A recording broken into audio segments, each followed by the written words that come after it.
Hello everyone, কেমন আছো তোমরা সবাই? আশা করি প্রত্যেকে ভালো আছো। তোমাদের আশীর্বাদে আমি ভালো আছি। শর্মিলা পার্সোনাল লাইফস্টাইলে তোমাদেরকে অনেক দিনের স্বাগত জানিয়ে আজকে ব্লগটা স্টার্ট করছি। আমাদের বাড়িতে আজকে অনেক অতিথি এসছে। এটা হচ্ছে অতিথি নাম্বার 1, আমার বোনজি চুরি করে করঞ্চা খাচ্ছে গাছ থেকে। অনেক ঝগড়া করতে পারে আমার সাথে, ওর সাথে কোনোদিনও কথা বলে পারবো না। এই দেখো আমাদের রান্নাঘরে রান্না হচ্ছে অনেক কিছু। মামি আছে আর মা রান্না করছে, আর এই যে পাকা বুড়ি এখানে বসে বসে করঞ্চা খাচ্ছে। তো অনেক কিছু রান্না হচ্ছে, উচ্ছে ভাজা, ডিম, মাছ, হ্যান ত্যান ইত্যাদি ইত্যাদি। এক হাঁড়িতে দুজনে রান্না করছে, মা আর মামি। নিমের গোটা আমার মামিকে কি সুন্দর করঞ্চা দিল আমার বোনজি। মামি বলছে এগুলো নিম গাছের গোটা হয়তো। এটা খাইতে কেমন একটু খাইয়ে দেখি। দেখ খাই দেখ না তুই, একটু টক টক ভালো লাগে খেতে, খেয়ে দেখো।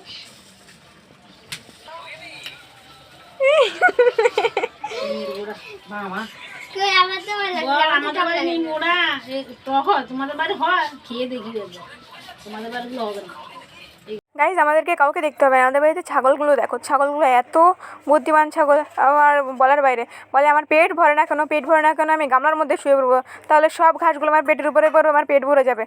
কত চালাক ছাগল হইতে পারে, তাই আমি ভাবি। দেখো গাইজ আমাকে দেখতে এসছে, আমাদের বাড়িতে কত লোক এসছে দেখো। আমার বিয়ে ফাইনাল হয়ে যাচ্ছে তাই। আরে না না, এটা আমাদের মামা মামি হয়, আমার মায়ের রিলেটিভস হয় সবগুলো। মামা মামি, দুটো তিনটে মামি আছে, আর ভাই আছে, বুনু আছে। তো সবাই খেয়ে দিয়ে এখন বিশ্রাম করছে, বসে বসে হাওয়া খাচ্ছে। তো এখন কোথায় যেন ঘুরতে যাচ্ছে দেখো। ও ওই দিকে কোথায় ঘুরতে যাবে, আমি আর তুই ঘুরে আসি। থি দুষ্টুমি করিস না।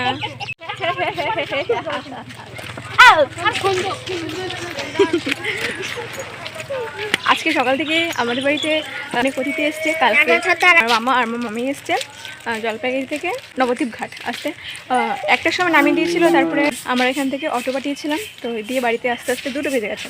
বুড়োরাজ মন্দিরে জল টানা ছিল, দিয়ে ওইখানে গেল, একটু দেখে আসলো। দিয়ে সকাল থেকে মা রান্নাবান্না করছিল, নিয়ে আমার একটু শরীরটা খারাপ ছিল, তাই ব্লগটা করতে পারিনি আজকে। আমার দিদা এসছে, আমার মামা এসছে, 2-3 দিদা এসেছিল, তো তাই ব্লগটা করা হয়নি। তো কারা কারা এসেছি তো দেখতেই পেলে, তোমরা দেখালাম তোমাদেরকে। এখন বিকেলবেলা একটু টাইম পেলাম, তাই একটু তোমাদের সাথে গল্প করছি। তো আজকে ভিডিওটা বেশি বড় করতে পারছি না। দেখো আমার ভাইয়ের নাকটা ফেটে যাতা অবস্থা হয়ে গেছে, ও এখন তোমাদেরকে কাউকে মুখ দেখাতে পারবে না।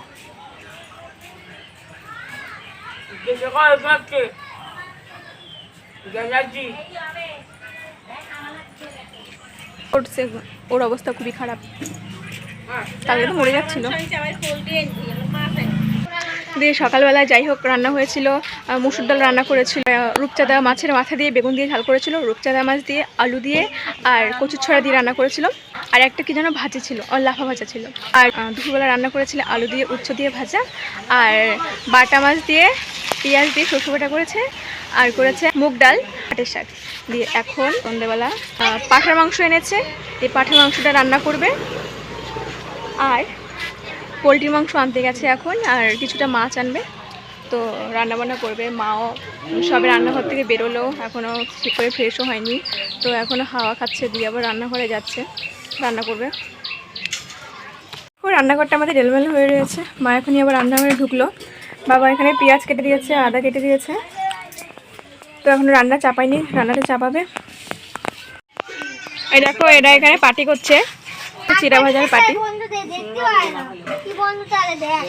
বন্ধু ভালোই বাসে না, ওপরে ওপরে দেখায় যে ভালোবাসে। অ্যাকচুয়ালি আমরা কেউ জানতামও না যে আমার মামা মামি আসবে। হঠাৎ করে কল করে বলছে যে ট্রেনে চেপে পড়েছি, মামির শরীরটা প্রচণ্ড খারাপ, তো ডাক্তার দেখাতে এসছে হঠাৎ করেই। তো অমনি আমাদের বাড়িতে একটু ঘুরে যাচ্ছে। আমাদের এখানে বাবা বুড়োরাজ মন্দিরের মেলা আছে, 1 মাসের মতো থাকে, তো সেই মেলাও একটু দেখতে এসছে।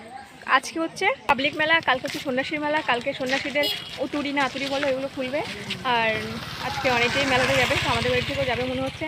এখন মায়ের রান্নার চাপ রয়েছে অনেকটা, যে যেতে পারবে কিনা জানি না। মামারা আবার কালকে ডাক্তার দেখিয়ে সোজা আবার বাড়িতে চলে যাবে। এখন দেখা বাকি রয়েছে যে মা যেতে পারবে কি না জানি না। তাহলে রান্না চাপিয়েছে, তার জন্য চেষ্টা করবে।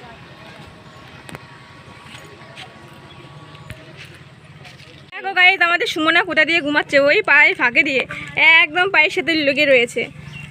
কেমনে দেও বলি, আয় সুমনা, সুমনা ওই মোবাইল খারাপ।